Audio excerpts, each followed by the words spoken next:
hasil resmi tentang hasil sepakat kita di Paris. Kemudian dari penyidikan kami Pak, kami follow up, next slide Pak Menko. Kami sudah terbitkan sprindik Pak di penghujung tahun ini Pak Menko untuk bisa ke-21. Itu mungkin timetable kami akan bersama penyidikan mereka, kami sharing up untuk eksportasi ini yang ada itu satu tambahan data saya yakin, dan tampaknya memang PPATK yang bisa meminta pengembangan TPPU dan kemudian kerjasama kami dengan SD Pak, tapi masih izin oleh dia masih di rumah sakit kami dengan TPPU. Pull up dari ini Pak, dia terindikasi Pak memasukkan dokumen itu sepertinya putus Pak, hanya kamu pelase. Kalau dilihat dari sana bisa kelihatan juga mana yang tidak normal. Itu untuk mengidentifikasi potensi-potensi. transaksi dia itu sangat grandios. Menurut saya ini sangat potensial untuk ada emas. Nah, emas ini mungkin dibuat dari pengolahan dor kadar emas rendah. Ini satu kami update. Ini next slide. Saudara, sesuai dengan janji kita, janji saya dengan media untuk menyampaikan informasi ke publik bahwa secara reguler kita akan menyampaikan laporan perkembangan penanganan kasus tindak pidana pencucian uang sebesar 349 triliun di DPR itu. Karena itu diserahkan ke Satgas, maka ini laporan berikutnya, laporan tahap ini yang ingin kami sampaikan dari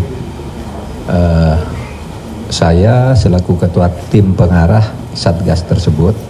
Hari ini mengadakan rapat mendengarkan laporan yang dihadiri oleh para pejabat-pejabat terkait. Ada Deputi Bidang Hukum dan HAM sebagai ketua, kemudian ada Deputi Bidang Koordinator Kamtibmas Kemenko Polhukam dan Direktur Analisis Pemeriksaan PPATK sebagai Sekretaris Tim, dan ada Pak Kepala PPATK Pak Ivan Gustiawandana.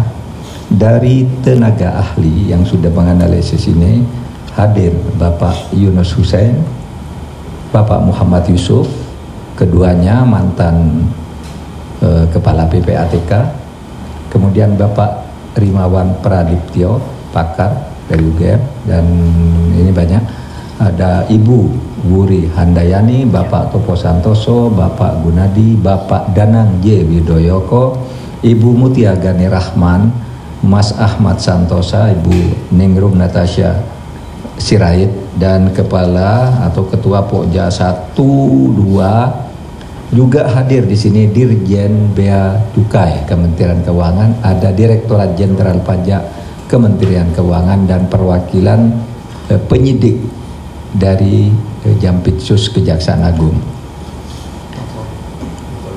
dan Polri ya. Oh ya, Polri. Baik. Laporannya begini, Satgas TPPU terus bekerja untuk memastikan tindak lanjut atas penyelesaian 300 LHA, laporan hasil analisis, strip LHP, laporan hasil pemeriksaan, dan informasi dari PPATK terkait dengan Kementerian Keuangan sebesar 349 triliun rupiah, khususnya terhadap nilai transaksi sebesar 189 triliun yang merupakan transaksi terbesar dalam kasus importasi emas. Setelah diadakan pendalaman antara Satgas TPPU, Ditjen Bea Cukai, Ditjen Pajak bersama KPK, dan tentu ada Kejaksaan Agung dan Polri di tim ini, ditemukan hal-hal sebagai berikut. Penyidik Direktorat Jenderal Bea Cukai meyakini telah memperoleh bukti permulaan terjadinya tindak pidana kepabeanan dalam penanganan surat yang dikirimkan oleh PPATK nomor SR 205/2020 dengan nilai transaksi mencurigakan sebesar 189 triliun rupiah. Penyidik telah menerbitkan surat perintah penyidikan bernomor 7 tanggal 19 Oktober 2023 dengan dugaan pelanggaran Undang-Undang Kepabeanan dan Undang-Undang Tindak Pidana Pencucian Uang, serta sudah menyampaikan surat pemberitahuan dimulainya penyidikan atau SPDSP kepada Bidang Pidana Khusus Kejaksaan Agung Republik Indonesia. 2. Transaksi emas dalam periode 2017 sampai dengan 2019 melibatkan 3 entitas terafiliasi dengan grup SB. SB ini inisial orang yang bekerja sama dengan perusahaan di luar negeri. Ditemukan fakta pemalsuan data kepabeanan yang menyebabkan hilangnya pungutan PPh sesuai pasal 22 atas emas batangan ekspor seberat 3,5 ton atau 3,5 ton. 3. Modus kejahatan yang dilakukan adalah mengkondisikan seolah-olah emas batangan yang diimpor telah diolah menjadi perhiasan dan seluruhnya telah diekspor.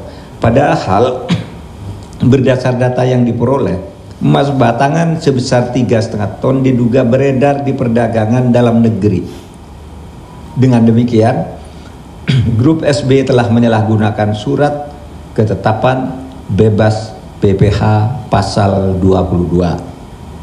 Keempat, Direktorat Jenderal Pajak juga memperoleh dokumen perjanjian tentang pengolahan anoda logam dari salah satu BUMN yaitu PT Antam ke grup SB PT LM pada tahun 2017 yang diduga perjanjian ini sebagai kedok dari grup SB untuk melakukan ekspor barang yang tidak benar. Saat ini masih ditelusuri jumlah pengiriman anoda logam dari PT ATM ke PT LM dan pengiriman hasil olahan berupa emas dari PT LM ke PT ATM untuk memastikan nilai transaksi yang sebenarnya. Yang kelima, Direktorat Jenderal Pajak memperoleh data bahwa grup SB melakukan SPT secara tidak benar, sehingga Direktorat Jenderal Pajak menerbitkan surat pemerintah pemeriksaan bukti permulaan atau Penbukper tanggal 14 Juni tahun 2023 terhadap 4 wajib pajak grup SB. Data sementara yang diperoleh terdapat pajak kurang bayar beserta denda yang diperkirakan mencapai ratusan miliar rupiah untuk grup SB. 6. Dalam menjalankan bisnisnya, SB memanfaatkan orang-orang yang bekerja padanya sebagai instrumen untuk melakukan tindak pidana kepabeanan, perpajakan, dan tindak pidana pencucian uang. Dan terakhir, PPATK telah menyerahkan data tambahan transaksi keuangan mencurigakan yang berasal dari puluhan rekening grup SB kepada Direktorat Jenderal Pajak untuk dilakukan analisis kebenaran pelaporan pajaknya. Saudara, itulah perkembangan tentang penanganan kasus tindak pidana pencucian keuangan yang dulu sempat gaduh di DPR. Jadi ini terus berlanjut. Memang penanganannya terpisah-pisah karena itu melibatkan 300 surat. Banyak yang sudah ditindak dari kasus ini, misalnya Rafael Alun, saudara tahu. Angin Prayitno juga saudara tahu ada di dalam 300 surat itu. Sekarang sudah. Kemudian di berbagai tempat, di Bandara Suta misalnya juga sudah ditangani. Kemudian ada pemecatan secara administratif, mutasi, penurunan pangkat dan sebagainya. Sudah ada semua, tapi pidananya harus terus dilanjutkan. Dan banyak yang bertanya, mengapa lama? Saudara, penegakan hukum itu memang lama, karena harus hati-hati agar orang yang tidak salah tidak menjadi korban. Beda dengan kejahatan. Kejahatan itu bisa dilakukan orang dalam 1 menit, tapi kejahatan yang 1 menit itu kalau disidik ke proses hukum bisa memakan waktu berbulan-bulan bahkan tahunan. Jadi 1 menit bisa dibanding tahunan antara kejahatan dan penegakan hukum itu. Nah, itu saja laporan dari saya. Terima kasih. Assalamualaikum warahmatullahi wabarakatuh. Sudah Pak ya? Apa lagi? Soal SB, status SB-nya sendiri sudah ditahan atau gimana, Bu? Kenapa? Masih sakit? Sakit kan tadinya? Sakit di rumah sakit. Soal dugaan tidak pidana lain. Hah? Dugaan tidak pidana lain kemarin sempat Barreskrim mau dilibatkan, apakah jadi? Ya, Barreskrim kan sudah di sini, sudah terlibat. Sudah bagian dari tim ini. Barreskrim, Kejaksaan Agung itu tim dari ini. Maka saya tadi nyebut KPK khusus karena KPK bukan menjadi bagian dari tim tapi bagian untuk kerjasama. Cukup? Untuk SB sendiri apa sudah keluar penahanan untuk dilarang keluar negeri dan sebagainya? Sudah SPDP. Apa? Pencekalan dari KPK. Apa lagi? Ini kan masa tugas Satgas PPPU sampai Desember 2023 ini sejauh ini sudah berapa persen ya Pak yang berhasil ditangani? Kemudian juga untuk tadi yang penyelundupan batangan 3,5 ton itu kalau dinilai rupiah itu estimasinya berapa? Nanti aja wawancara khusus ya. Kalau presentasinya belum dihitung. Kalau yang 3,5 ton tadi belum dihitung uangnya. Tapi saudara bayangkan emas 3,5 ton gitu. Berapa gede itu kalau uang?